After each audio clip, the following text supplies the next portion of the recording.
Perón gradualmente ascendió en la estructura del poder. Su amigo, el general Farrell, se convirtió primero en ministro de guerra y más tarde, el 11 de octubre de 1943, en vicepresidente. En noviembre de ese mismo año, Perón fue puesto al frente de la recién creada Secretaría de Trabajo y Previsión.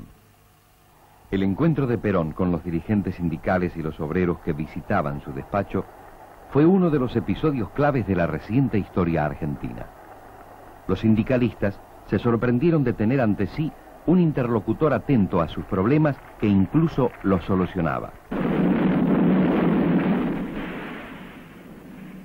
El 15 de enero de 1944, un terremoto destruyó la ciudad de San Juan.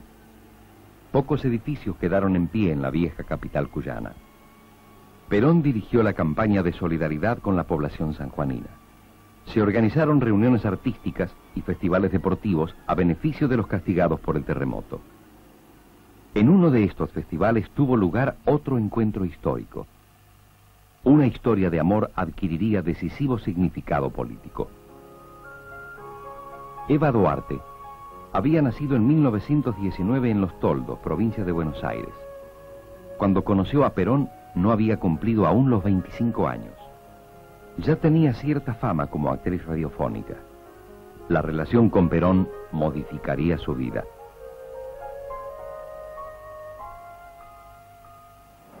En los campos de batalla ya se presentía la derrota del nazismo. Frente a la presión de los Estados Unidos, la posición neutralista de la Argentina se hizo insostenible. Sin demasiado entusiasmo, el 26 de enero de 1944, el gobierno militar rompió relaciones con los países del eje. La medida no consiguió reforzar la autoridad del presidente Ramírez, quien se debatía entre los amigos y los adversarios del cada vez más influyente Perón. Por fin, Ramírez renunció por fatiga el 9 de marzo. Y lo sucedió como presidente el general Farrell. Perón, en poco tiempo más, reuniría los cargos de vicepresidente, ministro de Guerra y secretario de Trabajo y Previsión. Su poder no podía ser mayor.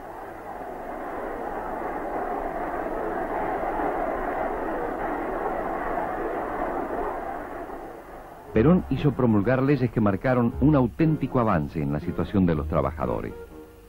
La jubilación se extendió a todos ellos. Se pusieron en marcha programas de seguridad social, viviendas y salud. Finalmente, al aprobar el Estatuto del Peón de Campo, Perón asestó un duro golpe a la organización tradicional del trabajo rural, discrecionalmente manejada por estancieros y terratenientes. La guerra mundial, en otros escenarios, enfilaba sus últimos tramos. No quedaba ya lugar para las actitudes ambiguas.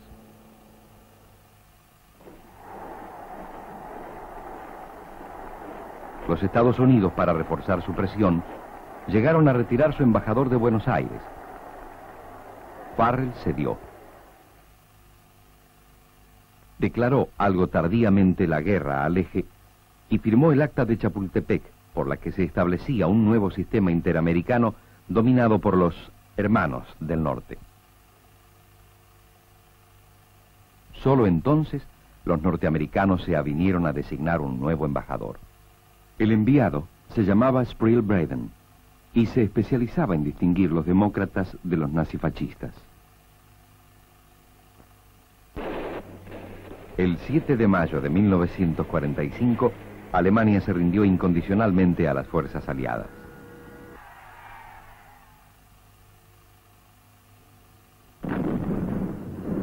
En Buenos Aires hubo expresiones de alegría. Farrell consintió que los partidos políticos que habían sido disueltos volvieran a actuar. Hasta el gobierno admitió que habría elecciones. Los dirigentes partidarios acusaron a Perón de estar promoviendo desde el poder su propia candidatura.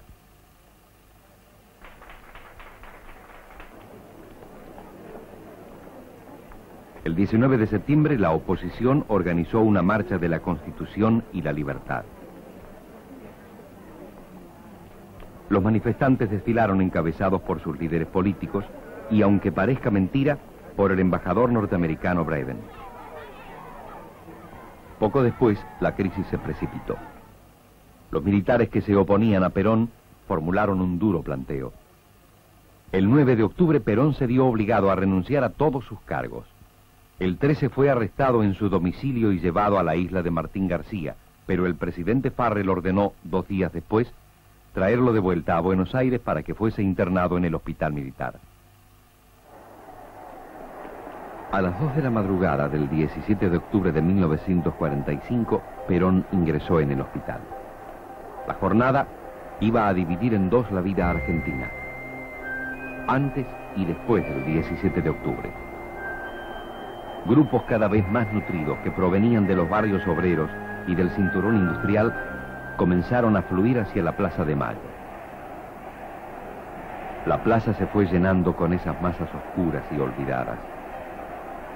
Se mojaron, es cierto, los pies en las fuentes del Paseo, pero no porque fueran el aluvión zoológico de que habló un político opositor a Perón, sino porque venían a dar testimonio de su presencia y a proclamar que ya no podrían ser excluidos de la vida del país. Pidieron a gritos la presencia de Perón. Finalmente se decidió ir a buscar a Perón al hospital militar.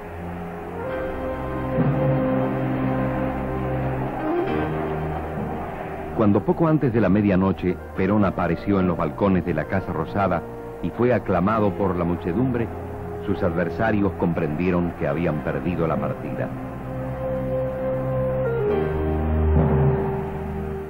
Ahora que las cartas estaban sobre la mesa, los partidos opositores decidieron organizar lo que se llamó Unión Democrática para enfrentar a Perón en los comicios. No permitamos que el pueblo argentino se envilezca tolerando en silencio una dictadura. Antes que una agitación electoral y más que un esfuerzo con mira exclusiva al proceso comicial, los socialistas actuamos en la Unión como en una histórica cruzada de la libertad y la dignidad argentinas, amenazadas por la dictadura que humilla a la patria ante propios y extraños. Se ha nazificado al país. A la fuerza material imperante debemos oponer una gran fuerza moral y política. Votando por esa fórmula, el pueblo derrotará al eje nazi-fascista en la República Argentina. Allí estuvieron radicales y comunistas, socialistas y demócratas progresistas. Los radicales irigoyenistas no recibieron con entusiasmo la idea de oponerse a otra corriente popular. Finalmente, la Unión Democrática designó como candidatos a 2 radicales alvearistas, José P. Tamborini y Enrique M. Mosca. Perón se lanzó a la campaña electoral por todo el país.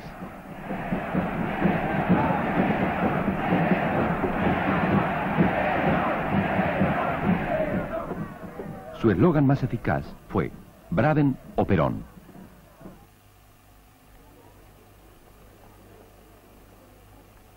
Por primera vez después de muchos años, la Argentina votó limpia y democráticamente el 24 de febrero de 1946. Perón triunfó con 1,5 millones de votos contra un poco más de 1.200.000 de la Unión Democrática.